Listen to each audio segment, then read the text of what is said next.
आइए, स्वागत है आपका अगले वीडियो में। और आज आपसे बात होगी नेट एग्ज़ाम के 2005 में दिसंबर में आयोजित होने वाले सेकंड पेपर पे। पिछला वीडियो आपको मिल चुका है, बहुत ज़्यादा हमने जानकारी उसकी नहीं दी थी, ठीक है। तो आप लोग उस वीडियो को भी देखें और ये इस श्रृंखला का तीसरा वीडियो है, ठीक है। ये ध्यान रखेंगे और पीछे के वीडियो आप लोग देखते रहिए। और जो भी लोग वीडियो देखें, लाइक और कमेंट का जो सिलसिला है वो मत रोकिएगा, वही हमारे लिए सब कुछ है। आप लोगों से बस उसी के सहारे आपसे मिलना होता है। आप अपनी बातें ज़रूर रखें, जो भी आपकी बातें हों, ठीक है। आइए, पेपर आपके सामने है और इसी पेपर की श्रृंखला को बढ़ाते हैं आगे। और 2005 दिसंबर 2005 के पेपर पे बात करेंगे आपसे विजुअल आर्ट दिसंबर 2005 के पेपर पे। सेकंड पेपर है, आइए इस पे बात करते हैं, देखते हैं इसमें कौन कौन से प्रश्न हैं। सभी प्रश्नों पे बात की जाएगी। आइए, दृश्य कलाएं प्रश्न पत्र सेकंड है। इस प्रश्न पत्र में 50 प्रश्न हैं जो कि वस्तुनिष्ठ प्रश्न है। प्रत्येक प्रश्न के 2 अंक हैं और सभी प्रश्नों के उत्तर दीजिए, ठीक। कोई माइनस मार्किंग नहीं है, तब भी नहीं होती थी, अब भी नहीं है, ठीक है। तो ये ध्यान रखिएगा। आइए चलते हैं, सबसे पहले बढ़ते हैं अपने हम पहले प्रश्न की तरफ। और पहला प्रश्न आपका है, क्या कह रहा है उसको समझते हैं। पहला प्रश्न है, निम्न में से कौन सा प्राइमरी रंग है। प्राइमरी रंग का मतलब आप जानते हैं, प्राथमिक रंग। प्राइमरी रंग का मतलब क्या है, प्राथमिक रंग, ठीक। ये आपको ध्यान रखना है, प्राइमरी रंग का मतलब क्या है, प्राथमिक रंग, ठीक है। तो प्राथमिक रंगों की कौन सा रंग है, इसमें ऐसा रंग है जो प्राथमिक रंग है। तो आप हरा, नारंगी, पीला, आपको डाउट 2 में होना चाहिए, इसमें और इसमें। ये क्यों नहीं होगा, ये क्यों होगा, इस बात को समझिए। ध्यान रखना, रंगों के सिद्धांत में हम सबसे पहले न्यूटन के सिद्धांत को फॉलो करते हैं, न्यूटन के सिद्धांत को, ठीक है। अगर न्यूटन के सिद्धांत से आपके प्रश्न का उत्तर ना निकल रहा हो, ठीक है, तो आप ओस्टवाल के सिद्धांत का पालन करिए। तो आप ओस्टवाल के सिद्धांत का पालन कीजिए, ठीक है। ओस्टवाल के सिद्धांत का पालन कीजिए। ओस्टवाल ने हरे रंग को भी प्राथमिक रंगों की श्रेणी में रखा है, जबकि न्यूटन ने सिर्फ 3 प्राथमिक रंग माने हैं, नीला, पीला और लाल। तो सबसे पहले ध्यान रखना, कलर से कोई भी संबंधित प्रश्न आपसे पूछे, चाहे वो प्राथमिक रंग पूछे, द्वितीयक रंग पूछे, ठंडे रंग, गर्म रंग, विरोधी रंग, समीपवर्ती रंग, इस प्रकार के जो भी प्रश्न आपसे पूछे पेपर में, ठीक है, तो सबसे पहले आपको एक काम करना है कि न्यूटन के सिद्धांत को लागू करना है। जो रंगों का न्यूटन द्वारा जो वर्णचक्र दिया गया है, उस वर्णचक्र को सबसे पहले लागू करना है। उनके अनुसार प्राथमिक रंगों की संख्या 3 है, पीला, नीला और लाल। तो सबसे पहले हमको पीला मिल रहा है, तो इसलिए यहाँ का राइट आंसर क्या होगा, पीला। नारंगी द्वितीयक रंगों की श्रेणी में है।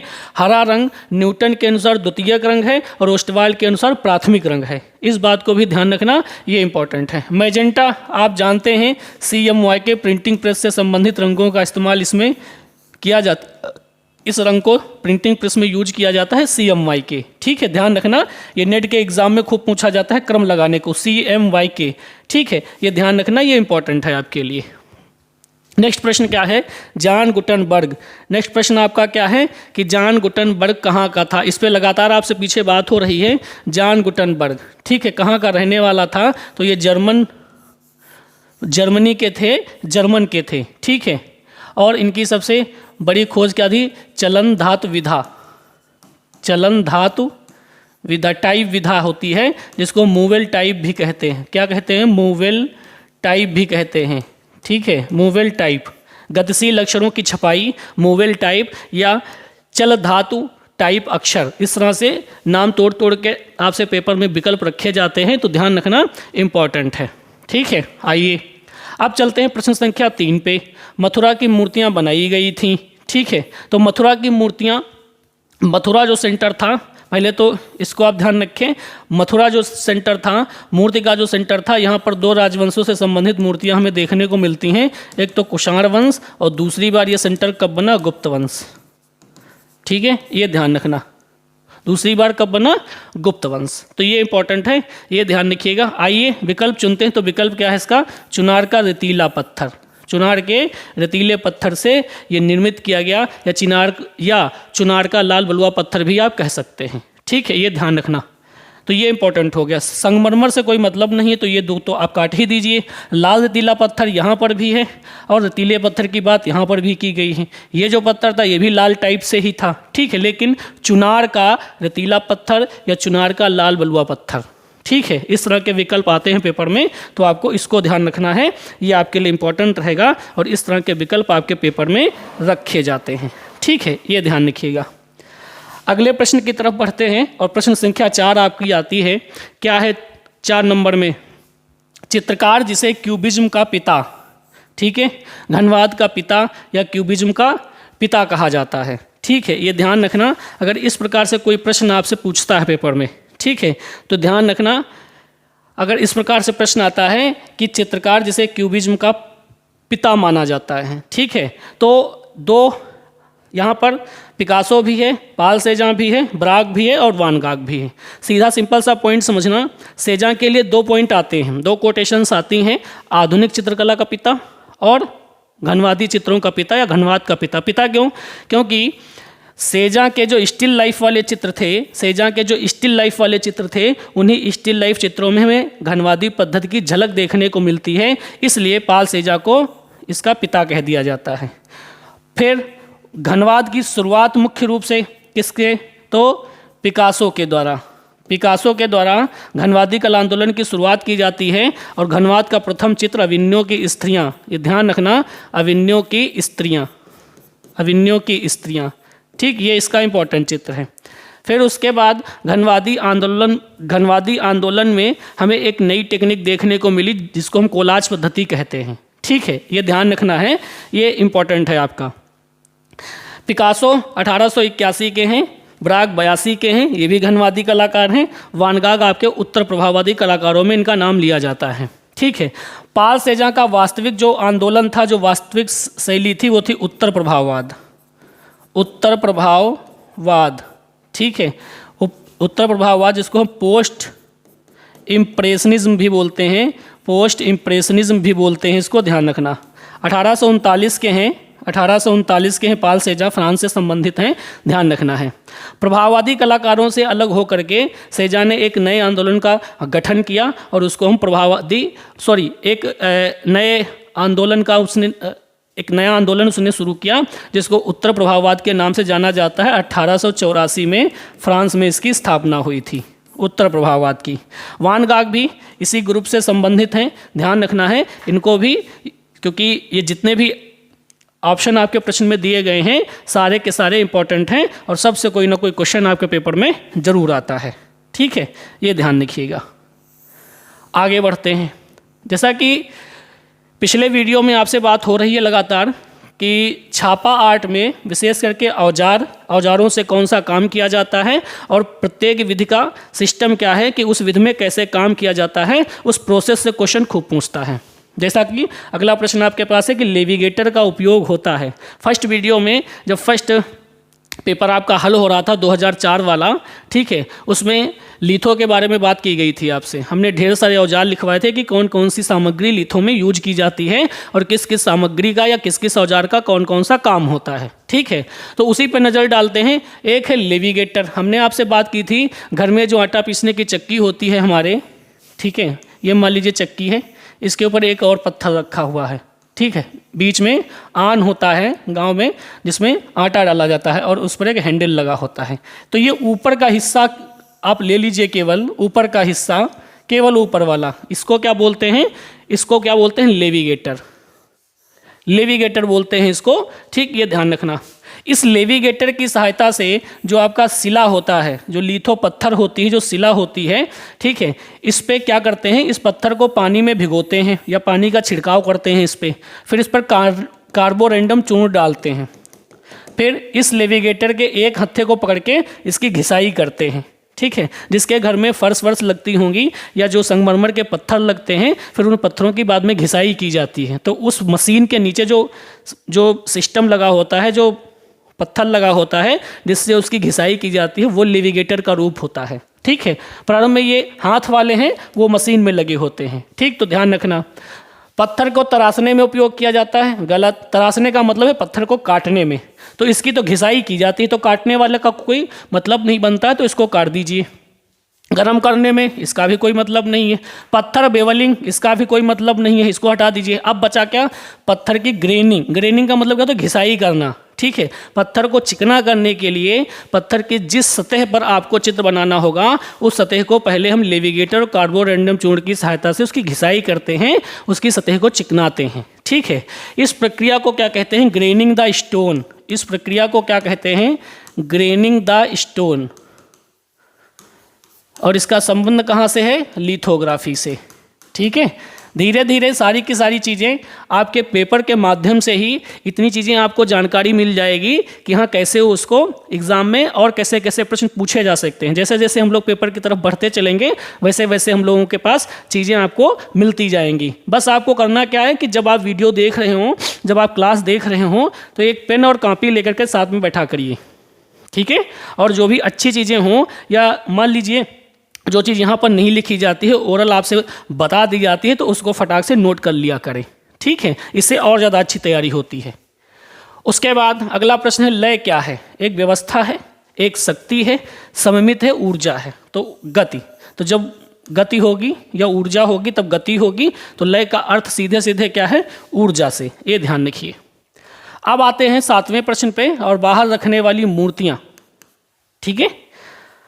ये जो प्रश्न है, इस प्रश्न को आप रामकिंकर बैज की मूर्तियों से लेकर के जोड़ सकते हैं, ठीक है।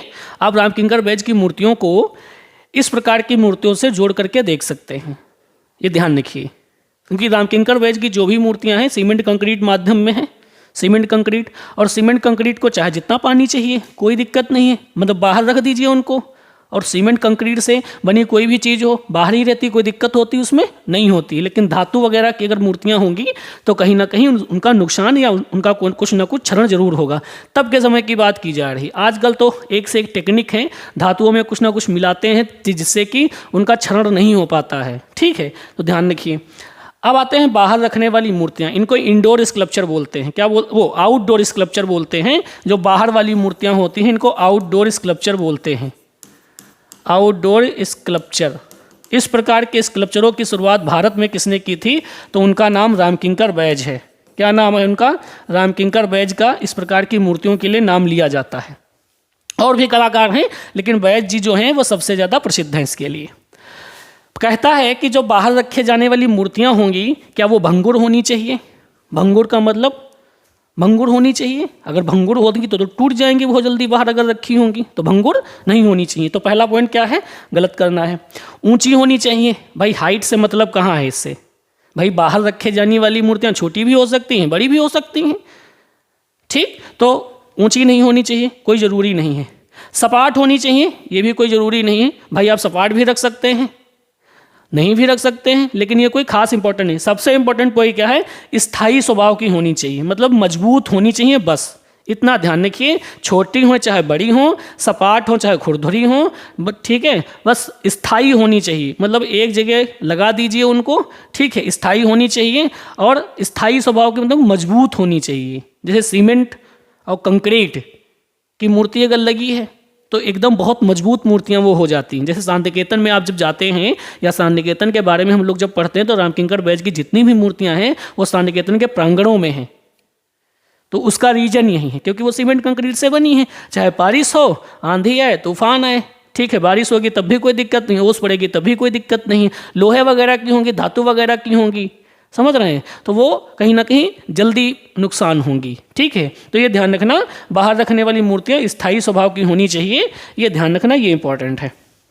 अगला प्रश्न आपका आता है कि मुद्रण पद्धति में छापे के पृष्ठ ऐसे रखे जाते हैं कि मोड़ने पर वो ठीक क्रम में आ जाए।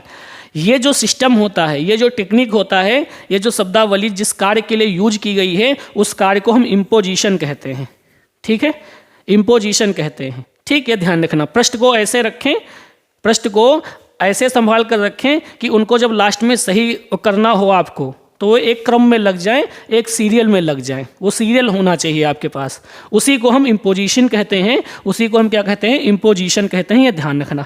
इम्प्रेस का मतलब होता है कागज पर दबाव डालना, ठीक है। क्रीजिंग का कुछ ध्यान नहीं है सही से तो उसको आप छोड़ दीजिए। फोल्डिंग का मतलब कागज को मोड़ना, ठीक, तो ये ध्यान रखना। फिलहाल इसका जो राइट आंसर है वो है इम्पोजिशन, ठीक है। आ जाइए, और आपके कोई प्रश्न हो, ठीक है, और मेरा जो साप्ताहिक टेस्ट पेपर आयोजित होता है, ठीक है, उसको भी ध्यान रखें।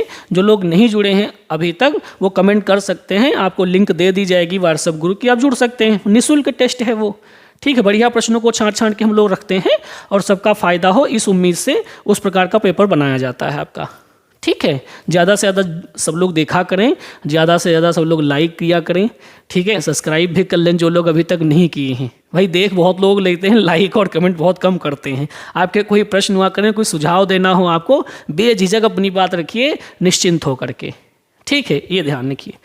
चलिए अगला प्रश्न बहुत गजब का है, बहुत दमदार प्रश्न है।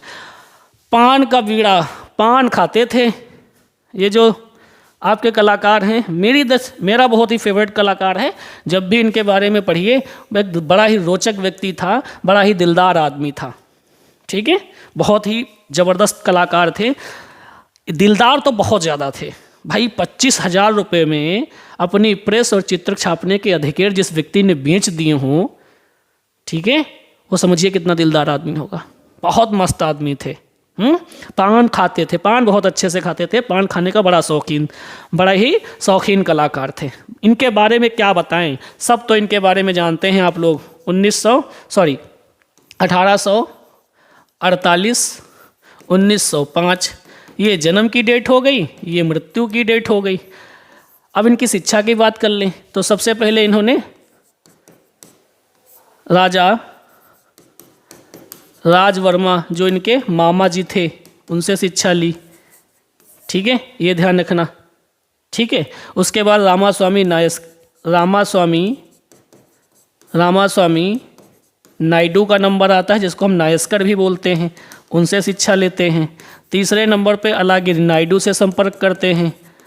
अलागिरी नायडू, ये जो तिरुनाल अय्यम राजा थे, ये तिरुनाल अय्यम केरल के तिरुवनंतपुरम के जो राजा थे, तिरुनाल अय्यम, उनके दरबारी चित्रकार थे। तिरुनाल अय्यम के दरबारी चित्रकार, और ये इनके राजकीय चित्रकार थे, ठीक है, ये ध्यान रखना। चौथे जो इनके गुरु थे थियोडोर जेनसन, अक्सर पेपर में प्रश्न आपके पास इन्हीं से आता है, थियोडोर जेनसन से, ठीक है। 1868 में इनकी मुलाकात कहाँ पर हुई, तिरुनाल अय्यम के दरबार में इनकी मुलाकात होती है, ये बात आपको ध्यान रखना है, ठीक है। इन्हीं से शिक्षा लेते हैं तैल माध्यम से। इस बार का जो आपका साप्ताहिक टेस्ट पेपर हुआ था उसमें गलती से विकल्प ईवी हेवल सही हो गया था, ठीक है, हालांकि मैंने उसका राइट आंसर दे दिया है थियोडोर जेनसन, ठीक, तो ये ध्यान रखना। तो ये ध्यान रखना। अब आते हैं इन पे। 1894 में घटना हुई, 93 या 92 के आसपास एक क्लब में जाते हैं, ठीक है, राजा रविवर्मा, उनकी एक क्लब में वो जब जाते हैं, राजा रविवर्मा जी, ठीक है, राजा रविवर्मा जब एक क्लब में जाते हैं तो वहाँ पर एक स्लेजर नाम का व्यक्ति उनको मिलता है, ठीक है। कौन मिलता है? स्लेजर नाम का व्यक्ति उनको मिलता है, जो जुए खाना, मतलब जुआ होता था, वहाँ पर गए थे। तो वो नकली नोट लेकर के आया था। इतनी असलियत उस नोट में थी कि कैसे वो नोट उसने छापी होगी, उस चीज़ को समझ गए वो। बस वहीं से उनके दिमाग में वो चीज़ बस गई। फिर स्लेजर से मुलाकात हुई, स्लेजर ने सारी बात बताई कि ये नोट कैसे मैं छापता हूँ, क्या इसकी टेक्निक है, क्या है। और वो जो टेक्निक थी उसको बोलते हैं क्या? आलियोग्राफी। क्या बोलते हैं? आलियोग्राफी, ठीक है। फिर 1894 में ये जो आलियोग्राफी मशीन थी, ठीक है, ये कहाँ से लाई गई थी? ये जो प्रेस आपकी थी कहाँ से लाई गई थी? जर्मनी से। कहाँ से लाई गई थी? जर्मनी से लाई गई। और इसको कहाँ स्थापित किया गया? भारत के महाराष्ट्र राज्य में मुंबई से कुछ दूरी पर घाटकोपर नामक स्थान पर, ठीक। उसके बाद 1897 में प्लेग बीमारी के चलते इस मशीन को लोनावाला स्थानांतरित कर दिया गया। प्रश्न आपसे अलग अलग पूछता है, स्थानांतरित कर दिया गया। प्रश्न आपसे पेपर में अलग अलग पूछता है, स्थानांतरित करने को पूछेगा और स्थापित करने को पूछेगा, ठीक, ये ध्यान रखना। उसके पास फिर जर्मन तकनीशियन भी आए थे। तो कौन कौन से जर्मन तकनीशियन थे? तो एक स्लेजर का नाम मुख्य रूप से मिलता है, स्लेचर या स्लेजर आप बोल सकते हैं, कोई दिक्कत नहीं उसमें, ठीक है, इस तरह का नाम लिख के आता है। इस टेक्निक में जब काम किया जाता है तो उसमें आरंभिक कार्य जो होता है, आरंभिक कार्य वो लिथो पद्धति में ही होता है, लिथो पद्धति। एक बड़ा ही विवादित प्रश्न है, तो ये आपका राइट आंसर हो गया, इसमें कोई दिक्कत नहीं है। एक बड़ा विवादित प्रश्न लोगों के बीच में रहता है, लोग इनको प्रथम छापाकार मान लेते हैं, लोग इनको प्रथम छापाकार मान लेते हैं। इनका काम बस केवल इतना था, बहुत ध्यान से सुनिएगा इस बात को, इनका काम केवल इतना था कैनवास पर तैलचित्र बनाना। बाकी इस टेक्निक से जब चित्र निके छपते थे तो इसमें दो लोग सहायक थे, एक तो स्लेजर था जो चित्र छापता था, और लिथो पद्धति में काम करने के लिए दादा साहब फाल्के जो शुरुआती में चित्रकार के तौर पर कार्यरत थे राजा वर्मा की कार्यशाला पे, ये शिला पर इस प्रकार से कहा जाता है कि ये भी इनके सहायक रूप में थे। तो ये लोगों का काम था, इन लोगों का काम था कि चित्र को फिर जो राजा वर्मा चित्र कैनवास पर बना देते थे, जो कैनवास पर बना देते थे, कैनवास पर, ठीक है, जब वो कैनवास पर चित्र बना देते थे तो उसी चित्र की अनुकृति लिथो पद्धति की शिला पर बनाया जाता था, उसको स्लेजर मशीन के द्वारा छापता था। उस चित्र को छापने की जो भी टेक्निक हो, ये इनका काम बस इतना था, इनको बस इस चीज़ के बारे में पता लगा, इन्होंने उसको मंगवाया और स्थापित किया, बाकी सारा का सारा काम दो लोग संभालते थे, ठीक है। इनका काम केवल और केवल तैल चित्रकारी करना था। दूसरी चीज़, अगर हम ऐसे ना समझे तो अगर इनका काम केवल तैल चित्रकारी वाला था तो इनको फिर प्रथम छापाकार क्यों कहते हैं? गलत तरीका है, ये नहीं कहना चाहिए। दूसरी चीज़, 1894 में, ठीक है, ये इस चीज़ से परिचित हुए थे राजा वर्मा। उससे पहले 1849 में एक आनंद प्रसाद बागची हैं, आनंद प्रसाद बागची, इनका जन्म कलकत्ता में हो चुका था। 1868 में राजेंद्र लाल मित्र की एक पुस्तक है उड़ीसा के पुरावशेष, उस पुस्तक में उड़ीसा के पुरावशेष इस पुस्तक में इन्होंने अपने मित्रों और जो भी उनके साथी थे उनके साथ मिलकर के इन्होंने इस पुस्तक में कुछ लिथो चित्र छापे थे, ठीक है। तो 1868 में, और जबकि इन्होंने 94 में ये इस चीज़ से परिचित हुए थे। फिर आप प्रथम छापाकार इनको मानेंगे या इनको मानेंगे? इनको मानना चाहिए, और इन्हीं को भारत का प्रथम छापाकार कहा भी जाता है, ठीक है। तो ध्यान रखें, बहुत भ्रांतियां चलती हैं, तो थोड़ा भ्रांतियों से बचें और ध्यान रखिए इस बात का, ठीक है। क्लियर है मेरे हिसाब से, आपको हो गया होगा। आगे बढ़ते हैं और अगले प्रश्न की तरफ चलते हैं।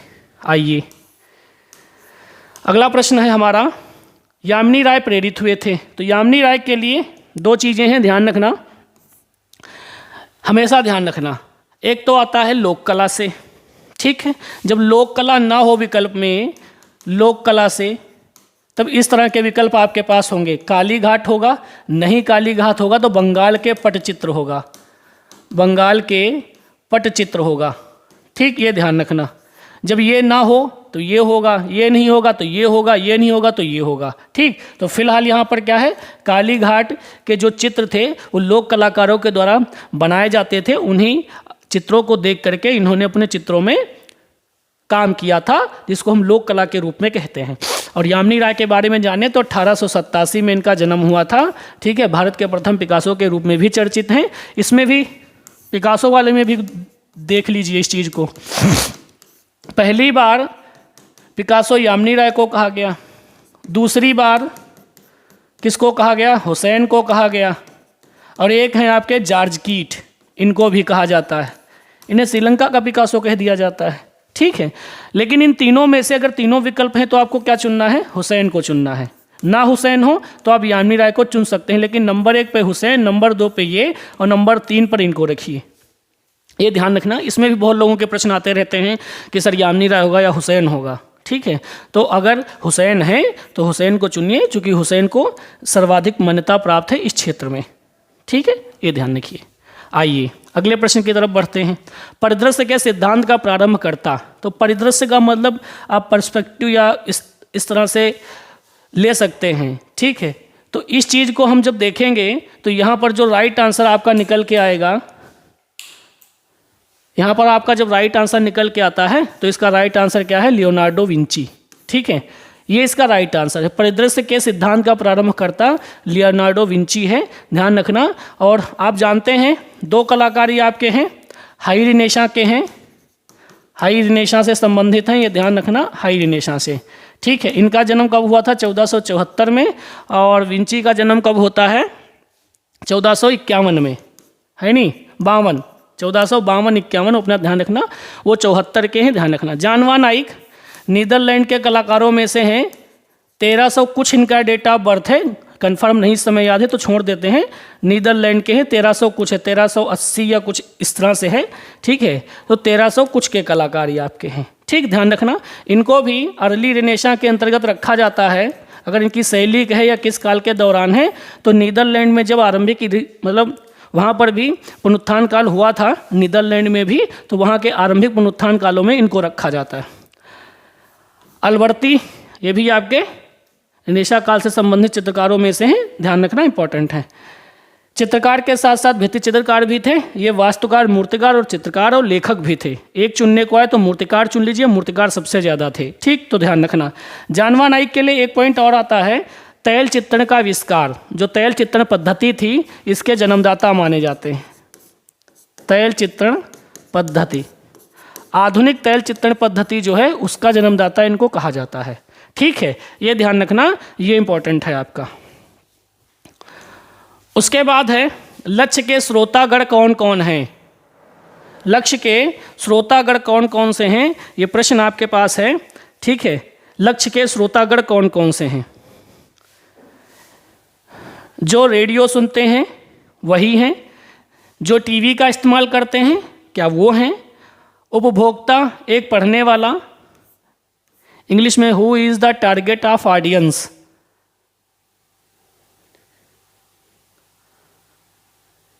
ठीक है, आ जाइए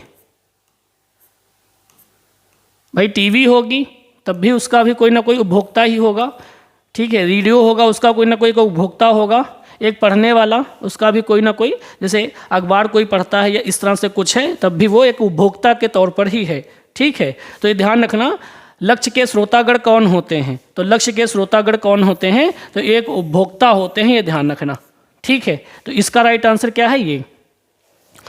उसके बाद है कांसा एक मिश्र धातु है, तो आप जानते हैं तांबा, जिंक और टीन, जब इन तीन चीज़ों को मिलाया जाता है तब आपका कांसा बनके तैयार होता है। ठीक है, और सबसे पहले कांसा कहाँ पर रेडी किया गया था, तो इंडस वैली सिविलाइजेशन, सिंधु घाटी सभ्यता में, सिंधु घाटी सभ्यता में। इसकी एक मात्रा भी पूछी जाती है, 90-7-3, 90-7-3, ये ध्यान रखना। 90% तांबा है, 7 जिंक और 3% टिन के साथ में। ठीक, तो ध्यान रखना, ये भी पूछा जाता है आपसे, ये भी इंपॉर्टेंट है।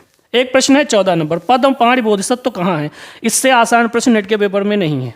ठीक है, ये ध्यान रखना, पद्म पाणि बोधिसत्व, इसके लिए हमें कहाँ चलना पड़ेगा? अजंता की गुफा नंबर 1। ठीक, तो यह ध्यान रखना। महात्मा बुद्ध का चित्र है, चालुक्य वंश की पेंटिंग है, इसमें गुफा संख्या 1 जो है, ये कहा जाता है कि गुफा संख्या 1 और 2, ठीक है, विशेष करके वाकाटक और चालुक्य राजवंशों के टाइम पीरियड की मानी जाती हैं। ये कहा जाता है कि इसमें जो चित्रकारी की गई वो चालुक्य राजाओं द्वारा की गई है, जो महात्मा बुद्ध के भौतिक जीवन को प्रदर्शित करते हैं। जितने भी ये चित्र, इनमें से जो वज्रपाणि वाला चित्र है गुफाओं में, गुफा संख्या 1 में ही वज्रपाणि वाला, वो सर्वाधिक भौतिक जीवन को प्रदर्शित करता है। बाकी पद्मपाणि, वज्रपाणि, अवलोकितेश्वर, ये जो भी चित्र हैं, ये सारे के सारे भौतिकतावादी जीवन को प्रदर्शित करते हैं।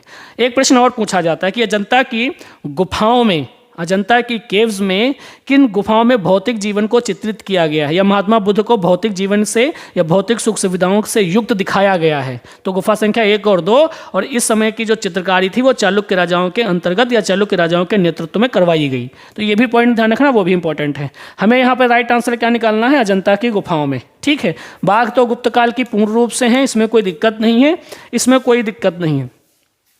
अजंता में शुंग मिलेंगे आपको, सातवाहन मिलेंगे, वाकाटक मिलेंगे, गुप्त मिलेंगे और चालुक्य मिलेंगे। ठीक है, तो 1 2 3 4 5 5 राजवंशों के नेतृत्व में यहाँ पर कार्य किया।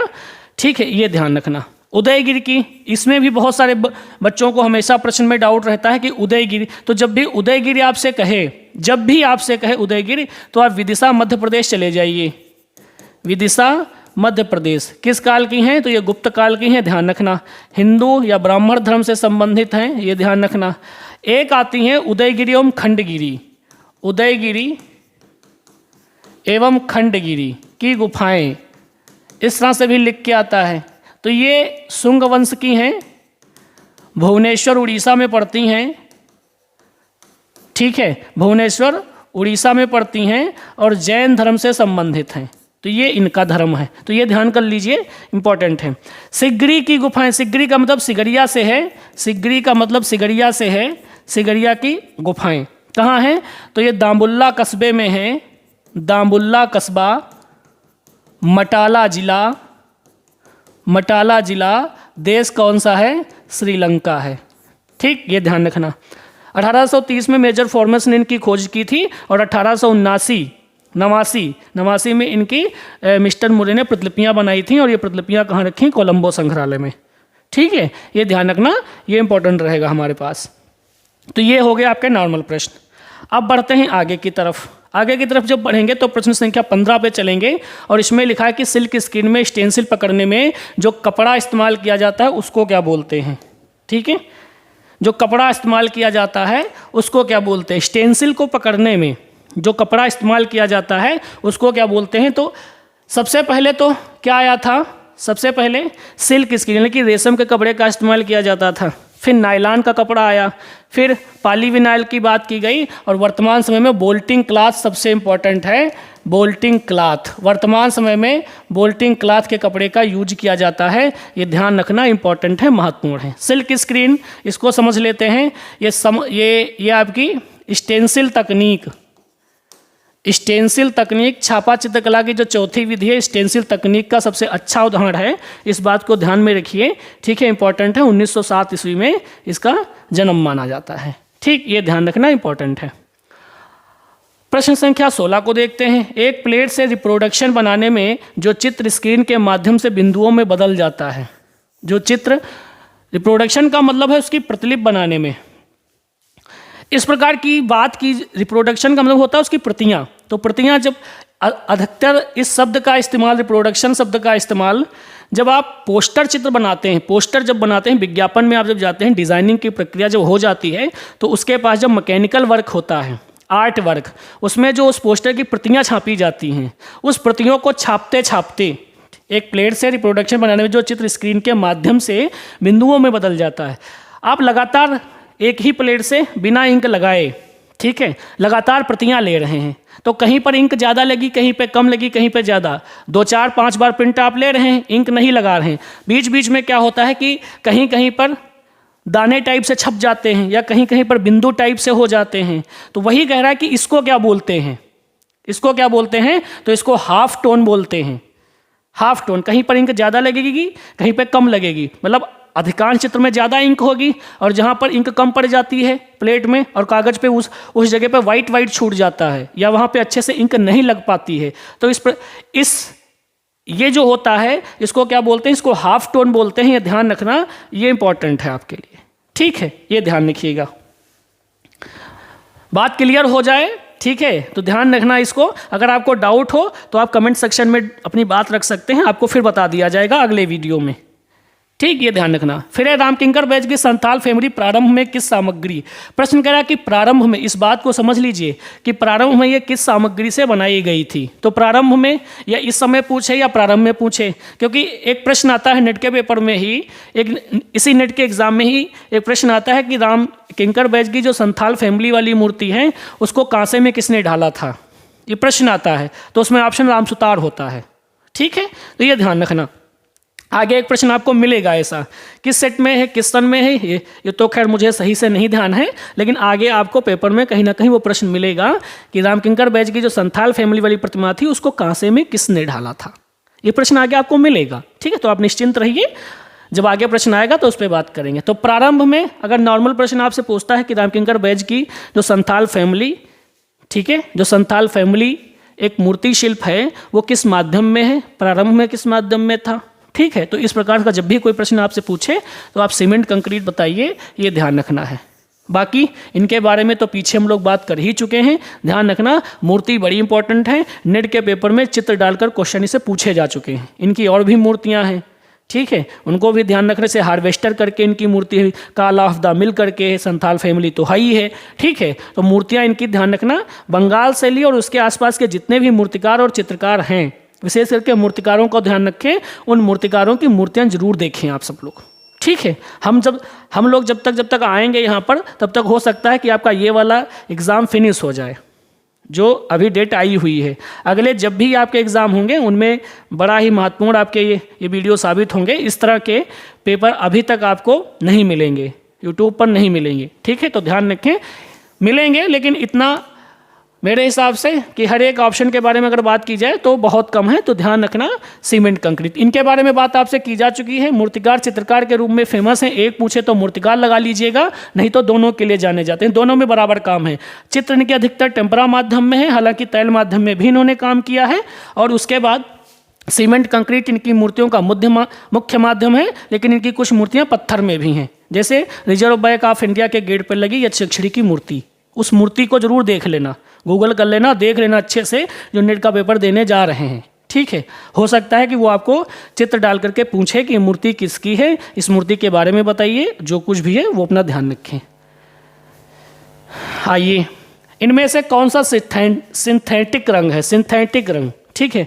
तो सिंथेटिक रंग इनमें से एक्रेलिक रंग है, इस रंग को सिंथेटिक रंग कहा जाता है, जल्द सूखने वाले रंग। सिंथेटिक रंग का मतलब है जल्द सूखने वाले रंग, जल्द सूखने वाले रंग, ठीक है। इन रंगों को जल और पानी, जल और तैल दोनों के साथ लगाया जाता है, विशेष करके जल के साथ इसका उपयोग ज़्यादा होता है, ये ध्यान रखना, ये इंपॉर्टेंट है। कहा जाता है कि 1920 ईस्वी के आसपास लैटिन ग्रुप के कलाकारों ने इसकी खोज की थी, लैटिन ग्रुप के कलाकारों ने, ठीक है।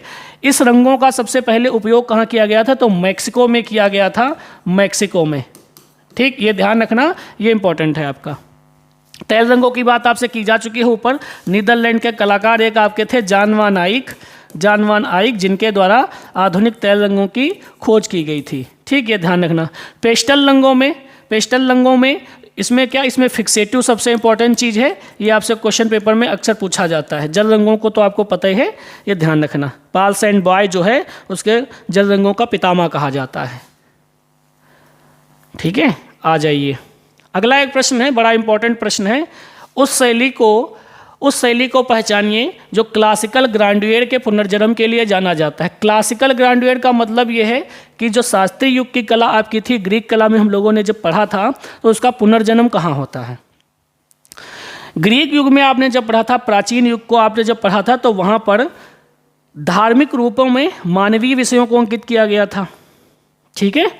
बीच में जब आपका मध्यकाल आ जाता है, मध्यकाल जब आपका आता है, तो मध्यकाल में पुनर्जागरण काल से पहले, प्राचीन इतिहास के बाद या प्राचीन युग के बाद एक मध्यकाल आता है। मध्यकाल में जितना भी चित्रण हुआ, आरंभिक ईसाई हो, चाहे बैजेंटाइन शैली हो, चाहे रोमनस्क हो, चाहे गोथिक हो, यहाँ से सब धार्मिक विषयों का पुनः अंकन किया गया। लगभग 1500 साल धार्मिक विषयों का आधाधुंध चित्रण किया गया, ठीक है।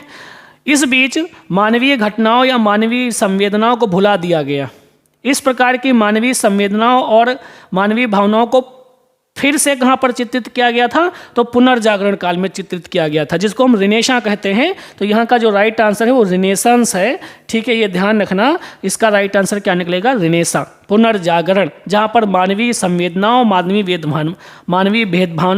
मानवीय जो संवेदनाएं थीं उनको चित्रित करने का पुनः प्रयास किया गया, ठीक है। तो ये ध्यान रखना, ये इंपॉर्टेंट है। गोथिक शैली आपकी मध्यकालीन शैली है, मध्यकालीन कला शैली है, ठीक है, ध्यान रखना।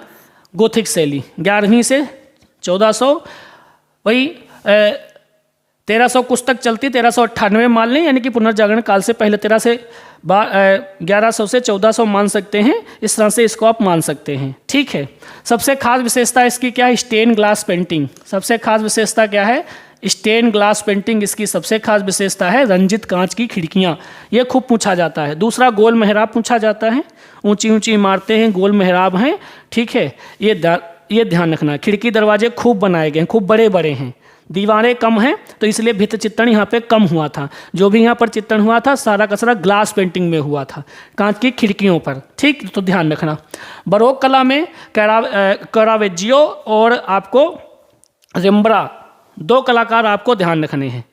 ठीक है, वो सबसे इंपॉर्टेंट कलाकार हैं। बरोक कला है, इटली में शुरू हुई थी 1600 ईस्वी के आसपास। रोमांटिसिज्म, रोमांसवाद। ठीक है, रोमांसवाद, दो कलाकार हैं इसमें। एक तो आपके फ्रांस के हैं, उसमें देलाक्रा सबसे अहम रहेगा, जेरिकाल्द और देलाक्रा। और इंग्लैंड में दो आर्टिस्ट रोमांसवादी पद्धति में आते हैं जो दृश्य चित्रों को या लैंडस्केप पेंटिंग ज़्यादा करते हैं। उनमें आपका टर्नर और कांस्टेबल प्रमुख रहेगा। ठीक है, ये ध्यान रखेंगे। यही रोमांसवाद की शाखा के तौर पर ही उसको देखा जाता है। फिर इंटेग्रेलियो प्रिंटिंग की जाती है। जैसा कि मैं आपसे पहले कह चुका हूँ, इंटेग्रेलियो का मतलब है अंतः सतह, यानी कि जो प्लेट होगी आपकी, उस प्लेट में जो नालियाँ आप खोदेंगे, उस नालियों की जो नाली की गहरी सतह होगी, प्लेट में जो गहरी सतह होगी उसमें इंक पहुँचा के उस गहरी नाली की आपको छाप लेनी होती है। ठीक है, तो ये ध्यान रखना है। तो इसमें क्या है, निचले भाग की, समतल भाग के तो कोई मतलब नहीं है, उभरे हुए भाग की हम उडकट में यानी कि रिलीफ मेथड में लेते हैं, और हैंडकट पीका इसका कोई मतलब नहीं, इसको आप छोड़ दीजिए। ठीक है, तो निचले भाग की यानी कि अंतः सतह यानी कि अंदर की सतह या अंदर का जो भाग होता है उसकी हम छाप लेते हैं इंटेग्रेलियो प्रिंटिंग में। ठीक है, ये ध्यान रखना, ये भी इंपॉर्टेंट है। अगली बार चलते हैं परंपरागत चित्रकार। कथन है, बहुत ध्यान से समझेंगे इनको। ठीक है, आइए। परंपरागत चित्रकार पहले परंपरागत होते हैं, चित्रकार बाद में। ठीक है, कोई बात नहीं है। वह इसलिए चित्रकार नहीं है क्योंकि यह व्यवसाय उसने चुना है, बल्कि इसके उसका जन्म हुआ है। ठीक है, वह चित्रकार नहीं है क्योंकि क्या लिखा है इसमें कि परंपरागत चित्रकार जो होते हैं वे पहले परंपरागत होते हैं। भाई ठीक है, भाई जन्म लेंगे जिस घर में, ठीक है, तो परंपरागत हो गए शुरुआत से ही। भाई परंपरागत हैं, उसके बाद फिर चित्रकार बनेंगे, तो वो परंपरागत चित्रकार पहले परंपरागत होते हैं, चित्रकार बाद में बनते हैं। ठीक है, वह इसलिए चित्रकार नहीं है क्योंकि यह व्यवसाय उसने चुना है, बल्कि इसमें उसका जन्म हुआ है। ठीक है, उसने व्यवसाय नहीं चुना है, ये उसका उसी क्षेत्र में जन्म हुआ है। ठीक है, तो ये फिलहाल दोनों सही है इसमें, तो आप दोनों लगाइए, दोनों के साथ इसको जाना है हमें। ठीक है, ये ध्यान रखिएगा। भाई इसमें कह रहा है कि क्योंकि वह व्यवसाय उसने चुना है, बल्कि इसमें उसका जन्म हुआ है। उसने चुना थोड़े था इसको कि मैं चुनूंगा यही काम, चुना नहीं था, उसको विरासत में मिली है ये चीज़। वो भी रमते चले गए उसी में मन लगा रहा उनका। शुरुआत में आए, वहीं जन्म हुआ, वही सब चीज़ें अपने आसपास देखी, उसी में रमे रहे। ठीक है, बहुत कम ऐसे कलाकार होते हैं या बहुत कम परंपरागत चित्रकार इस तरह के होते हैं जो अपनी परंपरागत चीज़ों को छोड़ करके कहीं अन्य जाते हैं। ठीक है, तो ये ध्यान रखना, तो ये चीज़ यहाँ पर है। ठीक है, तो ये इंपॉर्टेंट हो गया आपके लिए। अगला प्रश्न है, शब्द छाप का एक नाम है। शब्द छाप को एक नाम, टर्म, प्रतीक, चिन्ह या सब का मेल कहा गया, जो कि एक बेचने वाले या बेचने वालों के समूह के पदार्थों या सेवा की पहचान करता है और दूसरे प्रतियोगियों से अलग करता है। भाई शब्द यानी कि कोई नाम होगा। ठीक है, नाम हम लोगों कह सकते हैं उसको। ठीक है, लोगों कह सकते हैं। एक नाम, टर्म, प्रतीक, चिन्ह या सब का मेल कहा गया है। जो एक शब्द होगा उसमें सारी की सारी चीज़ें शामिल कर दी जाती हैं। शब्द, जैसे एक शब्द हमने यहाँ पर लिखा गोदरेज। ठीक है, तो ये जो इसकी स्टाइल है लिखने की, एक नाम भी है, कंपनी भी है, टर्म। ठीक है, तो इस तरह से है। एक छापा चिन्ह प्रतीक के रूप में दिखता है। यह एक विशेष पहचान या एक विशेष रंगों और शब्दों द्वारा पहचाना जाता है या नज़र द्वारा पहचानी जाती है, ना कि सुस्पष्टित होती है। लोगो जो आपका होता है, ठीक है, लोगों में क्या होता है, लोगों में भी क्या, एक छापा चिन्ह है। मान लीजिए कोई एक छापा चिन्ह है, पंजाब बैंक का मान लीजिए ये चिन्ह होता है ऐसे। ठीक है, SBI का मान लीजिए आप,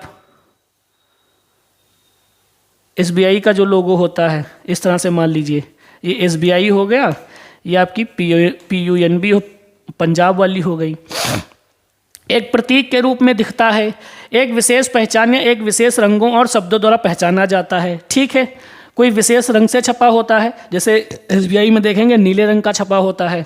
यह नज़र द्वारा पहचानी जाती है। एक नज़र में हम पहचान लेते हैं कि हाँ ये पंजाब नेशनल बैंक का सिंबल है, और फिर उसके बारे में हम जो कुछ जानकारी हमको लेनी होती है हम ले लेते हैं। ना कि सुस्पष्ट, स्पष्ट नहीं होता है, केवल एक चिन्ह या शब्द होता है, एक चिन्ह या शब्द होगा जिसके लिए आप उसको जान जाते हैं कि हाँ ये इस कंपनी का है और इसको हमको जानना है। ठीक है, तो शब्द से भी किसी समूह, कंपनी या एक टर्म की पहचान की जाती है, और प्रतीक चिन्ह या छापा चिन्ह जो भी होता है उसके द्वारा भी हम उस कंपनी या टर्म के बारे में पहचान कर सकते हैं। ठीक है, तो दोनों सही हैं, दोनों के साथ जाना है और दोनों सही हैं यहाँ पर। ठीक है, आइए, आधुनिक कला शैली की ओर से व्यक्तिपरक है, आधुनिक कला की परिकल्पना की ओर सुव्यवस्थित है। आधुनिक कला शैली की ओर से व्यक्तिपरक है, आधुनिक कला की परिकल्पना की ओर से सुव्यवस्थित है। ठीक है, इसको देखिए, आधुनिक कला शैली की ओर से व्यक्तिपरक है, यानी कि आधुनिक कला शैली है वो व्यक्ति की व्यक्तिगत शैली है, उसमें किसी का कोई कुछ नहीं मतलब होता है। ठीक है, आधुनिक, तो ये ध्यान रखना, आधुनिक कला की परिकल्पना की ओर से सुव्यवस्थित है। भाई ठीक है, सुव्यवस्थित तो व्यक्तिपरक है। आधुनिक कला में हर आर्टिस्ट स्वतंत्र होता है, वो जैसे चाहे वैसे अपना काम करे। ठीक है, आधुनिक तो ध्यान रखना है, तो इसलिए मेरे हिसाब से यहाँ पर दोनों सही हैं, तो आप दोनों के साथ चलिए, ये इंपॉर्टेंट रहेगा हमारे लिए। ठीक है, उसके बाद अधिकतर जो प्रश्न आते हैं तर्क वाले, अगर आप सही से थोड़ा सा ध्यान दे करके पढ़ेंगे तो दोनों ही ज़्यादातर सही निकलते हैं, हालांकि अब तो कम आते हैं।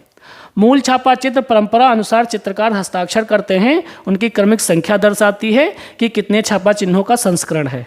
ठीक है, ये छापा चित्र की छाप होती है। ठीक है, बाएं हिस्से पर 1/44, 2/44, इसका मतलब ये है कि एक प्लेट से इतने छापा चित्र लिए गए हैं, ये उसकी पहचान होती है, संख्या होती है। ठीक है, कई छापा चित्र संग्रहकर्ता उलझन में पड़ जाते हैं कि क्या वे मूल चित्र हैं या सीमित संस्करण चित्र हैं, वे समानार्थक नहीं हैं। ठीक है, इस तरह से तो ये ध्यान रखना, इसका जो राइट आंसर आपका निकल के आता है, ठीक है, कि ए ठीक है, ए तो एकदम सही है, और हाँ ए ठीक है और आर आंशिक रूप से ठीक है, क्योंकि इसमें संशय बना है ना कि संस्करण है उसके। ठीक है, यह मूल छापा चित्र है। भाई एक चित्र जो होगा वो कोई मूल छापा चित्र होगा, फिर उसके बाद उसी प्लेट से आप छापा चित्र लेते जा रहे हैं, तो वो संस्करण भी हो गए उसके। तो वो संशय में रहता है चित्रकार कि ये मूल छापा चित्र है कि उसका संस्करण है। ठीक है, तो ये भी ठीक, ये भी है, लेकिन ये आंशिक रूप से ठीक है, ये ध्यान रखना। इस तरह से है ये। अगला प्रश्न है, रमेश पटेरिया एवं धर्मानी बलवीर सिंकट ये सब ने अमूर्त पत्थर से काम किया है। रमेश पटेरिया ने अमूर्त मूर्तियों और बाकी ऊपर लिखे मूर्तिकारों ने अधिक मानव आकृतियाँ बनाई हैं, ना कि अमूर्त। ठीक है, ये ध्यान रखना। ठीक है, तो इसमें कोई दिक्कत नहीं है, इसमें दोनों सही हैं। रमेश पटेरिया ने अमूर्त मूर्तियाँ और बाकी ऊपर के कलाकारों ने मानव आकृतियाँ बनाई हैं, ना कि अमूर्त। ठीक है, तो ये ध्यान रखना, दोनों ठीक हैं, दोनों सही हैं। आइए अगले प्रश्न की तरफ चलते हैं। भारतीय चित्रकला संपूर्णता में विभंजनावाद है, शिल्प में कारण क्या है? कारण ये है कि शिल्प में प्राण या जीवन शक्ति भीतर की प्रबल शक्ति द्वारा की है। ठीक है, ये प्रश्न है। तो भारतीय चित्रकला जो कुछ है सब आंतरिक भावों और आंतरिक जो भी अभिव्यंजनाएं थीं, जो आंतरिक चीज़ें थीं, आंतरिक भाव, उन्हीं को भारतीय चित्रकला में विशेष रूप से दर्शाया गया है। तो इसलिए भारतीय चित्रकला संपूर्णता में व्यंजनावादी है, इसमें कोई दिक्कत नहीं है। आंतरिक अभिव्यंजनाएं व्यक्त की गई भारतीय चित्रकला में। ठीक है, शिल्प में प्राण या जीवन शक्ति भीतर की प्रबल शक्ति द्वारा की है। ठीक है, कोई शिल्प है, अगर जो मान लीजिए कोई कलाकृत है, कोई शिल्प है, उसमें भीतर की शक्ति या भीतर की चीज़ें ही उसमें दिखाने का प्रयास किया गया है भारतीय कला में। ठीक है, तो इसमें दोनों सच हैं। ठीक, ये ध्यान रखना, ये इंपॉर्टेंट है। उसके बाद एक शब्द आता है कम्युनिकेशन शब्द, लैटिन शब्द कम्युनिस शब्द से प्राप्त किया है, जिसका सूचित करने का अर्थ है लोगों को एक मंच पर लाना।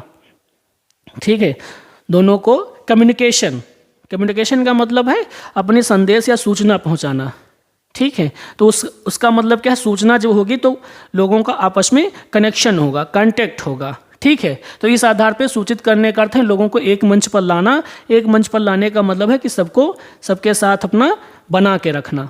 ठीक है, अपना संबंध बना के रखना या कोई सूचना देनी है कि सबको इकट्ठा होना है, या इस तरह से जो भी आप चाहें आप समझ सकते हैं इसका अर्थ। तो ये है दोनों और सच, ठीक है, दोनों सच हैं यहाँ पर। अब ये मत सोचिए कि लगातार दोनों सच हो रहे हैं, ये कोई ज़रूरी नहीं होता है, ठीक है। तो ये शब्दों की शब्दावलियों को ध्यान रखिए, वही के आधार पे ये सारी की सारी चीज़ें आपकी कंप्लीट होती हैं। ब्लैक, ब्रेयर और ब्यूरिन उभरी छापा चित्रण में इस्तेमाल होते हैं। इसकी तो बात आपसे की जा चुकी, भाई लकड़ी का ब्लैक हो गया, ब्रेयर हो गया, ब्रेयर इंक लगाने का औजार, ब्यूरिन तछड़ी जिसको आप कह सकते हैं, छापा चित्रण में इस्तेमाल किया जाता है, कोई दिक्कत नहीं है उसमें, इस्तेमाल कर लीजिए, ठीक है, बस परेशान नहीं होना है उसके लिए, ठीक है। आइए, इस पद्धति में लकड़ी या लीनों का इस्तेमाल होता है, भाई कोई दिक्कत नहीं है, चाहे लकड़ी में काट लीजिए इन औजारों से, चाहे आप लीनों में काट लीजिए, ठीक है। और स्याही उभरी सतह पर लगाकर कागज पर छापा दबाव डाल कर देकर लिया जाता है, ठीक है, कोई दिक्कत नहीं है। तो इसमें क्या है, ए ठीक है, आर ठीक है, दोनों ठीक हैं, ठीक, ये ध्यान रखना, ये इंपॉर्टेंट है। उसके बाद है प्रबल परंपरा पृष्ठभूमि एवं वंशागत, प्रबल परंपरा प्रतिष्ठा है, ये तो सूर्यवंशम का डायलॉग लग रहा है, नहीं, मोहब्बतें का डायलॉग है नहीं, तो ये ध्यान रखना अमिताभ बच्चन जी का, प्रतिष्ठा परंपरा है। तो प्रबल परंपरा पृष्ठभूमि एवं वंशागत संस्कृत के कारण भारतीय समकालीन कला प्रबल है। भाई समकालीन कला इसीलिए प्रबल है क्योंकि हमारी पृष्ठभूमि बड़ी मजबूत है। चाहे आप ग्रंथों से कुछ ले लीजिए, कोई प्रतीक ले लीजिए, ठीक है, हमारी परंपरागत चित्रकला से, मतलब जो परंपरागत फोक आर्ट है वहाँ से कुछ प्रतिबिंब आप ले लीजिए, ठीक है। तो हमारी परंपरा और वंशानुगत जो चीज़ें पृष्ठभूमि है वो बड़ी मजबूत है, इसलिए समकालीन कला प्रबल है। तकनीकी परम श्रेष्ठता एवं वंशागत संस्कृत के कारण भारतीय समकालीन कला प्रबल है। सेम टू सेम कथन है, कोई खास अंतर नहीं है। तो हम दोनों सच के साथ चलते हैं, किसके साथ, दोनों सच के साथ चलते हैं, दोनों सच हैं, ठीक है। आ जाइए, फिर देसी धात ढलाई की पद्धति में, इस पे बात आपसे की जा चुकी है, डोकरा ढलाई। देसी धात ढलाई का मतलब क्या है, डोकरा ढलाई, इसको ध्यान रखिए। डोकरा ढलाई की पद्धति में सांचा सदा गर्म रहना चाहिए ताकि धातु का बहाव ठीक रहे। सांचा सदैव गर्म होगा, क्योंकि अगर सांचा ठंडा हो गया तो जब धात उसमें आप उड़ेलेंगे तो अगर सांचा अगर ठंडा हो गया, ठीक है, सांचा अगर जो, अब यहाँ पर सांचे से अर्थ क्या है,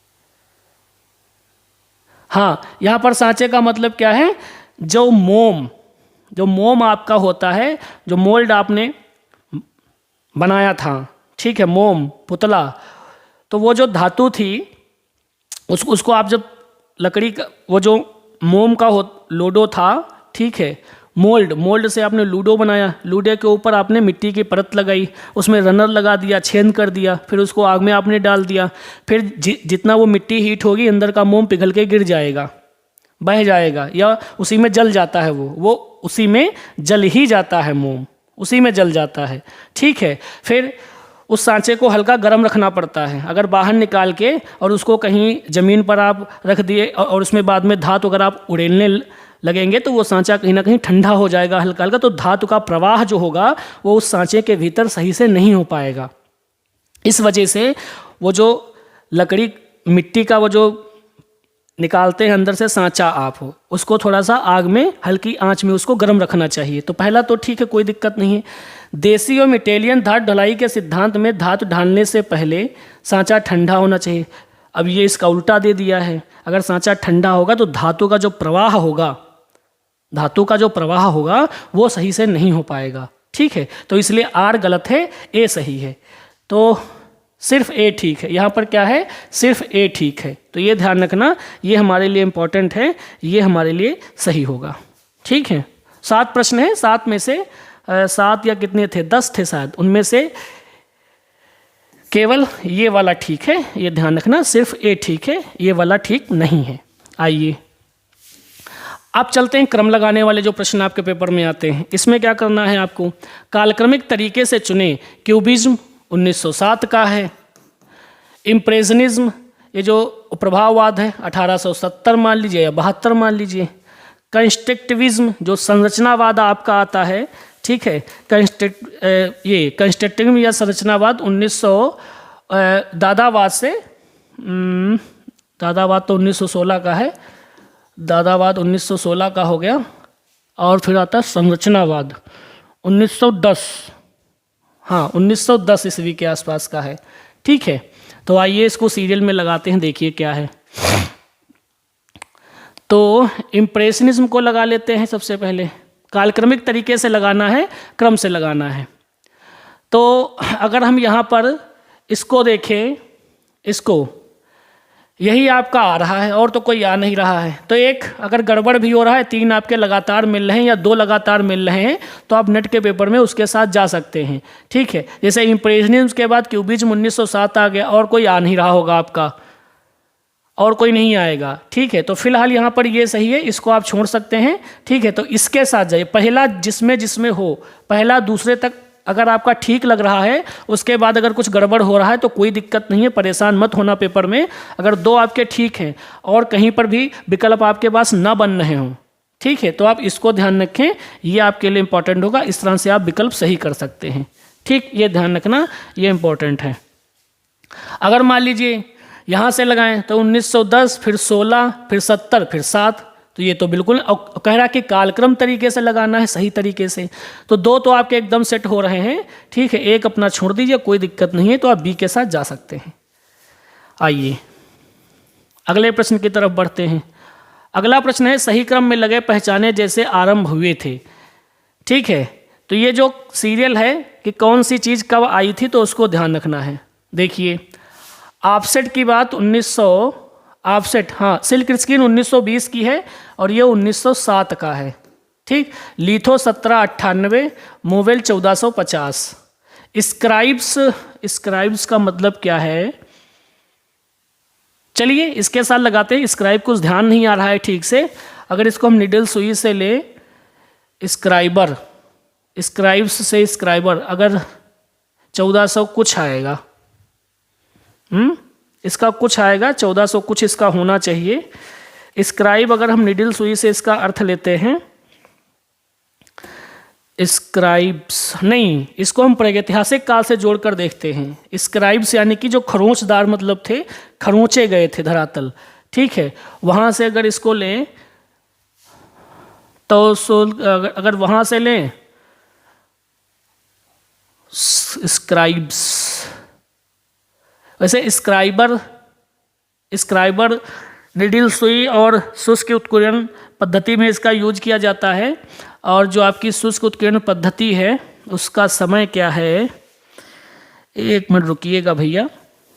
शुष्क उत्कीर्ण पद्धति अगर उससे इसको लें तो 1430 के आसपास मुझे लगता है होना चाहिए, लेकिन थोड़ा सा देखना पड़ेगा, परेशान मत होइएगा आप लोग, कभी कभी कुछ चीज़ें डाउट में हो जाती हैं। ड्राई पॉइंट 1480 की है।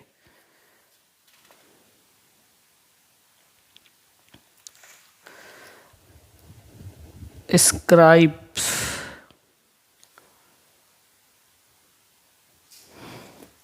चलिए पहले इसको सीरियल लगा के देख लेते हैं पीछे से कौन सा आएगा। आ तो यही रहा है, क्योंकि इसका लगातार बन रहा है। मूवेल टाइप 1450 हो गया और लिथोग्राफ 1798 हो गया, ऑफसेट 1907 हो गया। इसके बाद कहीं कोई बनता है लिथो ऑफसेट, लिथो पहले ऑफसेट बीच में, तो फिलहाल सही तो यही है। इसको स्क्राइब्स, अगर हम स्क्रैप का मतलब खरोंच से अगर लें तो प्रागैतिहासिक काल में भी चित्र इससे बने, खरोंच करके भी। स्क्राइब्स इससे अगर जोड़े, ठीक है, चलिए इसको हम इसी के साथ जोड़कर देखते हैं प्रागैतिहासिक कला से। अगर शुष्क उत्कीर्ण में जाएंगे तो उसका तो आविष्कार 1480 में हुआ था और 1480 के हिसाब से चलेंगे तो फिर मूवेल टाइप पहले आ जाएगा। मतलब हाँ, मूवेल टाइप पहले आ जाएगा, ये बाद में आ जाएगा, फिर ऑफसेट साथ में आ जाएगा, लिथो ही आ जाएगा, तो ये गलत है। ठीक है, पहला वाला ठीक है, पहले वाले के साथ चलिए। इसको प्रागैतिहासिक काल से लीजिए। स्क्राइब्स का मतलब खरोंच, प्रागैतिहासिक काल में भी चित्र खरोंच करके बनाए गए थे, ये ध्यान रखना है आपको। आइए अगले विकल्प की ओर चलते हैं। शंखो चौधरी 1916 के हैं, इनको क्या करना है, वरिष्ठता यानी कि क्रम से लगाना है। 1912 चिंता मणिकर 1915 के हैं और एम धर्मानी मेठो धर्मानी इनका नाम है। एम धर्मानी का नाम क्या है? मेठो धर्मानी, 1923 1923 लगा लीजिए क्रम में। तो सबसे पहले 12 वाले को लाइए, सेकंड हो गया। फिर थर्ड नंबर पे चिंतामणिकर 15, 16 शंखो चौधरी और एम धर्मानी। तो राइट आंसर आपका क्या निकला? सारे के सारे मूर्तिकार हैं, ये ध्यान रखना है। प्रदोष दास गुप्ता कलकत्ता कला ग्रुप से हैं, ये ध्यान रखना, बाकी सब मूर्तिकार हैं। फिर आविष्कार की दृष्टि से आपसे पूछा जा रहा है, लिथोग्राफी 1798, 1839, फोटोग्राफी जो आपकी आई सिल्क स्क्रीन 1907 में है। सिल्क स्क्रीन कब है? 1907 में। एचिंग 16वीं सदी के आसपास की है, यानी कि 1500 हम कुछ मान सकते हैं इसको। आइए तो सबसे पहले एचिंग के पास चलते हैं, फिर 1798 के पास चलते हैं। एचिंग यानी कि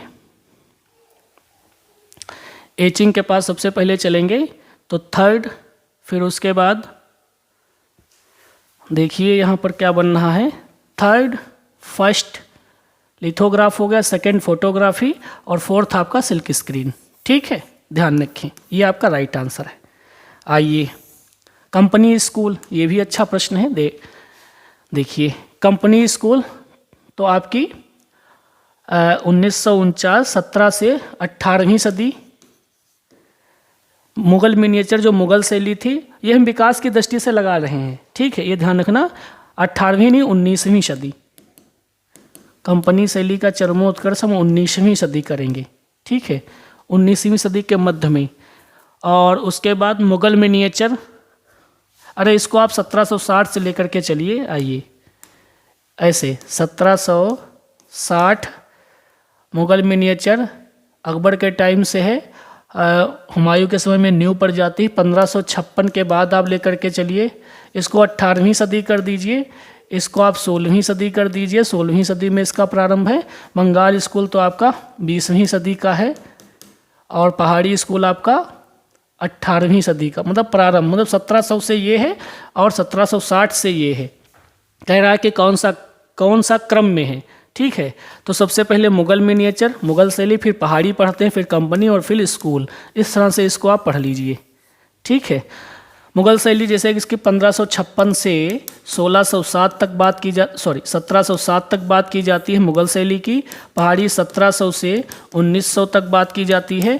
कंपनी 1760 से 1949 तक बात की जाती है। बंगाल शैली 1895 से 1920, जिनमें से इसका चरम काल कितना है? 1905 से 1915 या 20। ठीक, ये ध्यान रखना। तो ये आपका राइट आंसर है। आइए फिर क्या है, निम्नलिखित स्तूपों को कालक्रमिक तरीके से लगाएं। ये प्रश्न भी बड़ा दिलचस्प है, इसको समझ लीजिए। सांची को हम मौर्य काल से ले लेते हैं,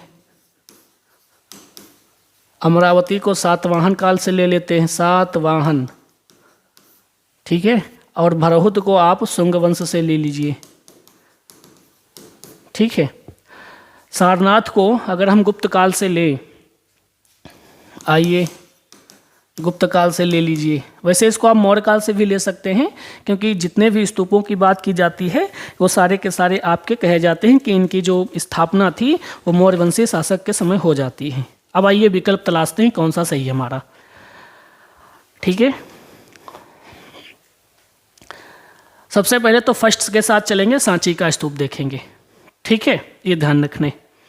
सांची के स्तूप के बाद इसको हम लिख तो दिए थे, लेकिन चूंकि यहाँ पर आपको विकल्प लगाना है तो इसको भी आपको मौर्य काल के साथ रखना है, ये ध्यान रखना। ठीक है, फिर उसके बाद कालक्रमिक तरीके से लगाना है, तो इसका क्रम क्या बनेगा? फर्स्ट, सेकंड, फोर्थ और थर्ड, ये इसका विकल्प होना चाहिए। ठीक है, ऐसा कहीं विकल्प है? ये लास्ट वाला गड़बड़ कर रहा है यहाँ पर। फिलहाल 2 हमारे पास मिल रहे हैं तो हम 2 के साथ चलेंगे। जब सीरियल ना लगे तब इसको आप गुप्त काल में रखिए।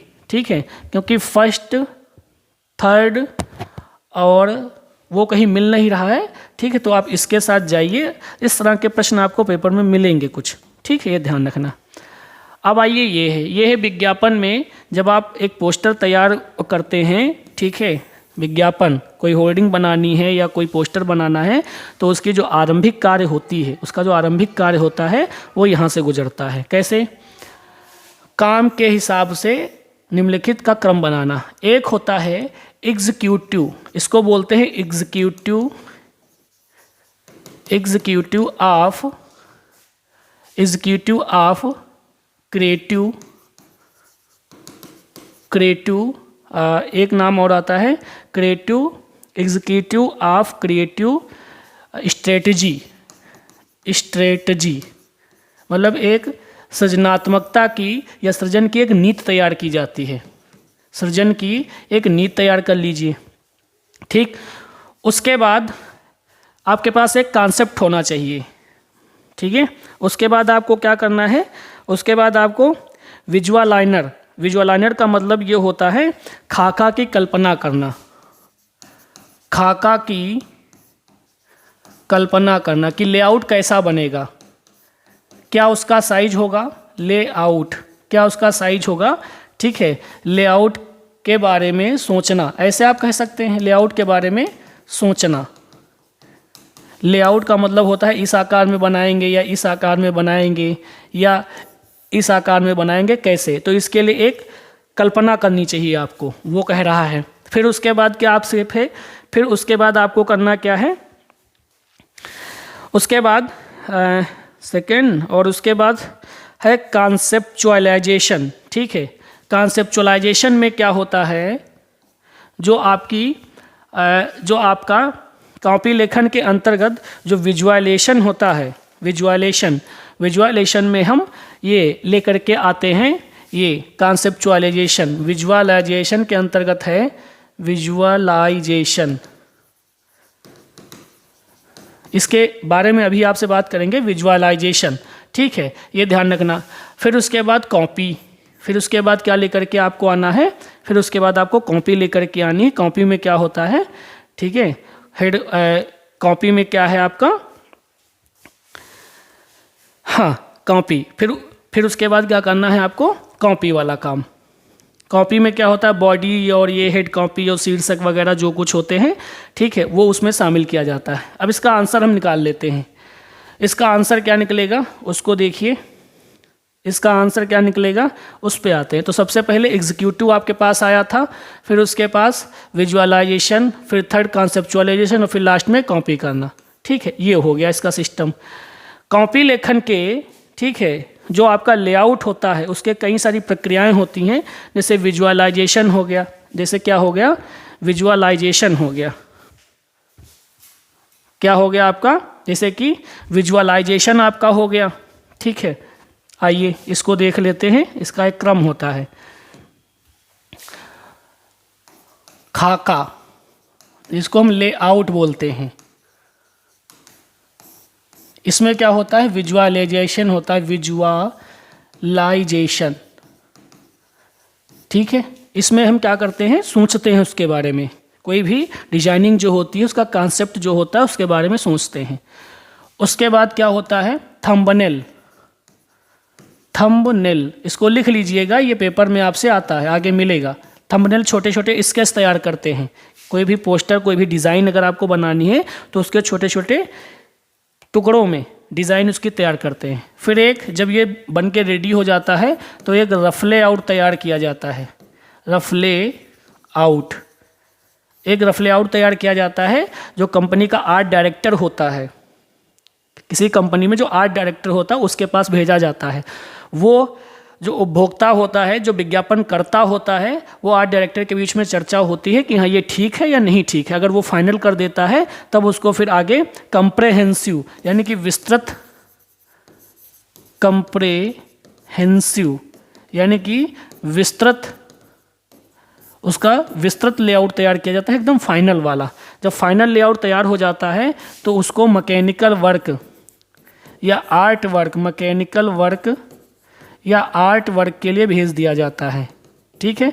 अब ये जो फाइनल आपका जो पोस्टर तैयार हुआ, फाइनल का मतलब ये छपने से पहले जो फाइनल है उसकी प्रिंट नहीं अभी निकाली जाएगी, प्रिंट यहाँ पर निकाली जाएगी, ठीक है। इसके दो तरीके प्रचलन में है, एक तो कंप्यूटर द्वारा छपाई आप कर सकते हैं, दूसरे जो परंपरागत टेक्निकें थी, लिथो पत्थर पे डिज़ाइन वो छापिए जो यहाँ से बना करके आपको दी गई है, उसकी प्रतिलिपियाँ छापिए, या प्लेट से छाप सकते, धातु की प्लेट, लकड़ी पर वो कर लीजिए, फिर जैसे आपके पास सुविधा हो उस हिसाब से आप ये काम कर सकते हैं। आजकल तो कंप्यूटर है, कंप्यूटर की सहायता से लेज़र प्रिंटिंग के द्वारा इस प्रकार की चीज़ें तैयार कर दी जाती हैं। ठीक, तो ये ध्यान रखना, ये इंपॉर्टेंट है आपका। आगे चलेंगे, धीरे धीरे इन पे सब पे बात करेंगे आपसे। इसको लिख लेना कहीं पर जो अभी आपको लिख के दिया गया है। फिर वही प्रश्न है कि इनमें से कौन सा समूह सही है। छापा चित्रकला की कोई एक विधि है, उसमें ये सारी की सारी चीज़ें प्रयोग की जाएं किसी एक विधि में। ठीक है, वैसे तो निडल सुई, इंग्रेविंग, राकर, स्क्यूजी ये भी छापा कला में यूज किया जाता है, लेकिन इसमें कई सारी विधियाँ। निडल सुई का इस्तेमाल ड्राई पॉइंट में किया जाता है, राकर का मेजो टिंट में किया जाता है, स्क्यूजी रंग लगाने का एक औजार होता है जिसका उपयोग सिल्क स्क्रीन में किया जाता है, तो ये तो नहीं होगा, अलग विधि हो गई। वुड उभार सतह से है, लीनो आपकी समतल सतह, वो ये भी उभार से है, लिथो आपकी समतल से, लीनो टाइप, ठीक है, अक्षर जो आपके छपाई किए जाते हैं लिनो टाइप, ये भी गलत हो गया। बोल्टिंग क्लॉथ, सिल्क स्क्रीन में पीवीए भी इस्तेमाल किया जाता है। सिल्क स्क्रीन पे एक पदार्थ होता है, एक रासायनिक पदार्थ, उस पर कपड़े पे लगाया जाता है। बाइक्रोमेट ये भी वहीं पर यूज किया जाता है। फाइबर स्टार फिल्म्स का उपयोग भी वहीं किया जाता है सिल्क स्क्रीन में। तो राइट आंसर क्या निकलता है, ये वाला, ये आपका राइट आंसर है।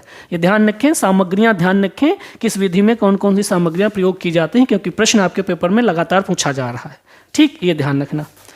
आगे चलते हैं, आइए देखते हैं। मिलान वाले हैं, क्या है मिलान में, देखिए। एक बागी तहती द्वीप से संबंध किसका था, तो तहती द्वीप से गोंगा का, जिसको हम गागिन भी कहते हैं। ठीक है। आधुनिक कला के द्वार किसने खोले थे, आधुनिक कला के द्वार किसने खोले थे, तो देलाक्रा ने खोले थे। ठीक, ध्यान रखना। क्यूबिज्म का प्रधान पिकासो, अपने पोर्ट्रेट बनाने में कौन सा माहिर था, रेम्ब्रा। देलाक्रा रोमांसवाद का है, पिकासो घनवाद का है, रेम्ब्रा बरोक का है और गोंगा प्रतीकवाद का है। ठीक, ध्यान रखना, ये इनकी विशेषताएं हैं। देख लीजिए, ए का चौथा, तो ए का चौथा ये मिला, एक के साथ ही सही हो रहा है। बी का फर्स्ट, बी का फर्स्ट, सी का सेकंड, सी का सेकंड, डी का थर्ड, डी का थर्ड। राइट आंसर क्या निकला, ये वाला। ठीक है, आइए अगले प्रश्न पे। अगला प्रश्न आपका कह रहा है, सनतकर। ठीक है, आइए अगले प्रश्न की तरफ। हिंदी में चले, हिंदी में देख लीजिए। देखिए, सनतकर, वैसे तो सनतकर की जो डेट ऑफ बर्थ है सनतकर की, ठीक है, सनतकर की डेट ऑफ बर्थ पे हमें जाने से पहले अभी हाल ही में 9 तारीख को इनकी मृत्यु हो गई थी, 9 जनवरी 2023 को। ठीक है, अहम छापाकार कलाकार हैं, कलकत्ता से संबंध रहा, 1935 के हैं, कलकत्ता के। सनतकर काहे के लिए प्रसिद्ध हैं, तो वुड इंटेग्रेलियो टेक्निक के लिए, है नहीं, सनतकर। और एक आपके हैं सोमनाथ होरे, वो लुगदी छापा चित्रों के लिए हैं। और इसमें डाउट हो जाता है तो ध्यान रख कर लेना इसको। और इनकी मृत्यु 9 जनवरी 2023 को हो गई थी, कला भवन शांति निकेतन में, कला भवन शांति निकेतन में। तो इनको मिला लीजिए। सनतकर वुड इंटेग्रेलियो से हैं। अनुपम सूद 1941, होशियारपुर पंजाब, एचिंग, होशियारपुर से हैं। ध्यान रखना, इनका संबंध कहाँ से जोड़ेंगे आप, एचिंग से। जयंत पारिक, ये भी छापाकारों में है। और जयंत पारिक की डेट कितनी है, 1940, गुजरात से हैं, गुजरात से। जयंत पारिक कोलोग्राफ से हैं। परमजीत सिंह 1900, 2 डेटें हैं, एक परमजीत करके हैं, एक परमजीत सिंह करके हैं, ये 35 वाले हैं, ध्यान रखना, 1935। अर्पिता सिंह वाले 1935 पंजाब। इनका माध्यम क्या होगा, सिल्क स्क्रीन। ठीक है, मिला लीजिए। ए का सेकंड यहाँ पर भी है, यहाँ पर भी। बी के साथ जाना होगा, बी का थर्ड, बी का थर्ड, ए का सेकंड, बी का थर्ड, इसमें मिल रहा है।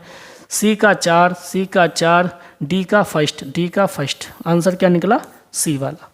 ठीक है, कंप्लीट हो गया। आगे आइए। मनीष भट्ट, एक मनीष मल्होत्रा हैं जो आपके डिज़ाइनर हैं। यहाँ पे मनीष भट्ट हैं और सुदर्शन धीर हैं, भरत दाभोलकर हैं, तो भरत दाभोलकर को फिल्म प्रोड्यूसर से मिला दीजिए। गोपी कुरकुरे एड पर्सन से हैं। ठीक, ध्यान रखना है आपको। सुदर्शन धीर ग्राफिक डिज़ाइनिंग से हैं। ठीक है, ग्राफिक डिजाइनिंग से हैं। अब बचे क्या, उसको देख लीजिए।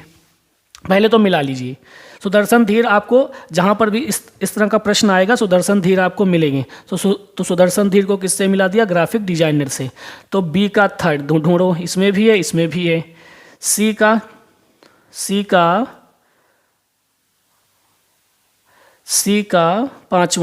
का पांचवा कहाँ है? अच्छा ठीक, चलो अभी आ जाएगा। गोपी कुरकुरे डी का चौथा भी नहीं। और जबकि गूगल करने आप जब जाएंगे, ठीक है, जब गूगल पर देखेंगे तो गोपी कुरकुरे एड पर्सन यानी कि विज्ञापन जगत से संबंधित हैं, विज्ञापन जगत से संबंधित हैं, ठीक है। भरत दाभोलकर फिल्म से संबंधित हैं, फिल्म जगत से संबंधित हैं।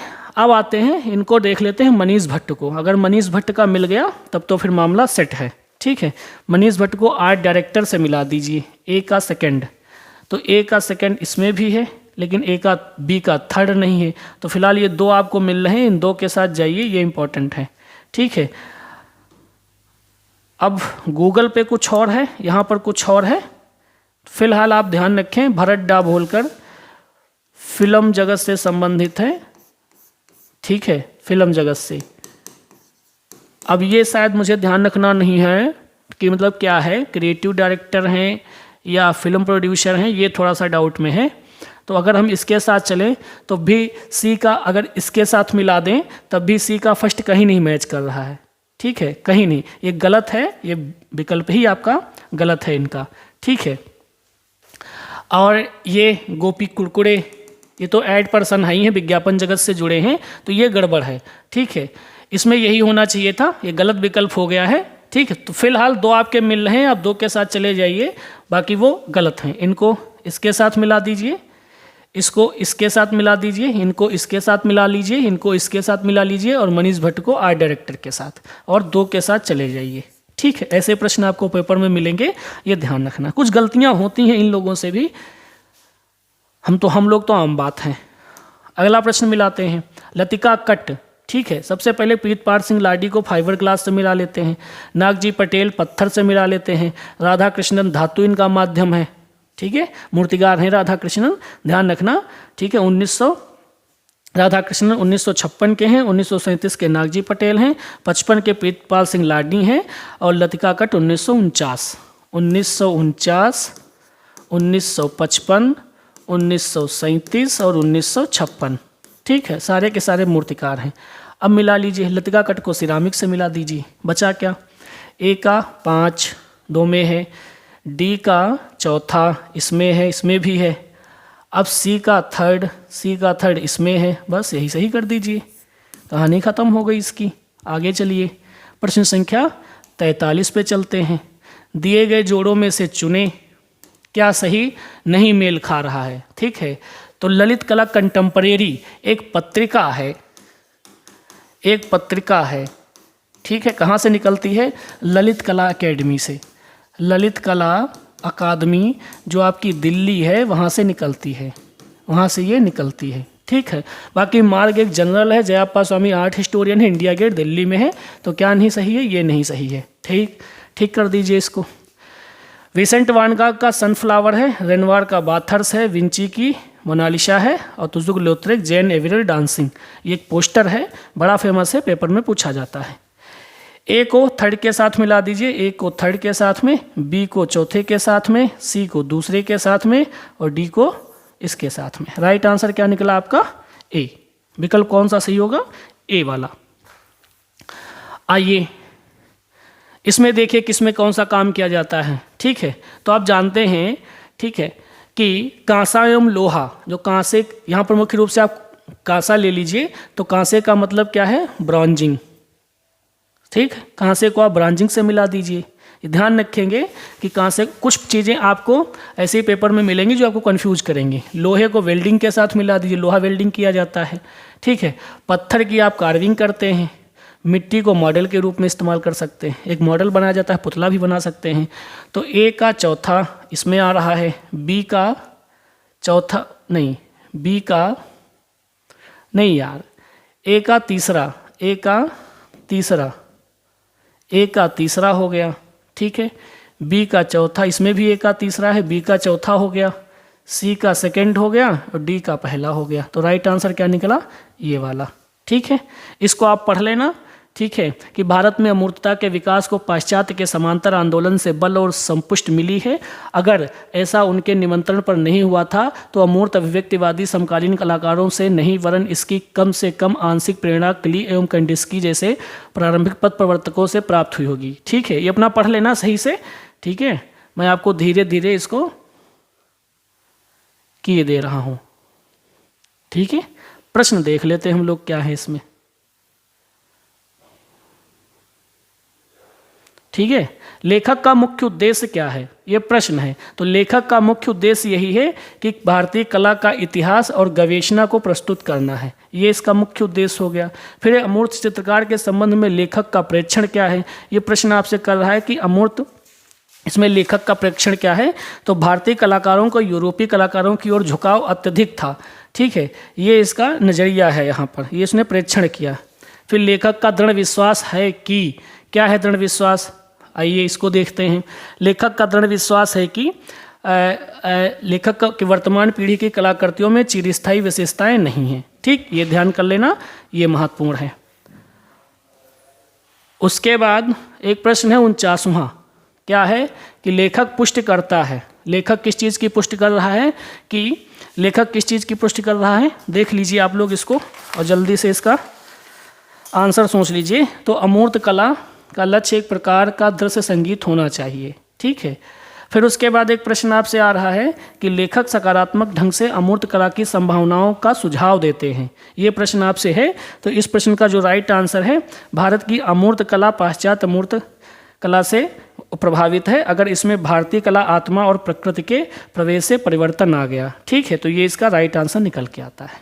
ठीक है, ये आज का आपका पेपर है। आपको किसी भी प्रश्न पे कोई भी संशय हो या आपकी ना समझ में आया हो तो उसको कमेंट कर दीजिए, अगले वीडियो में हम लोग उसको ठीक कर लेंगे।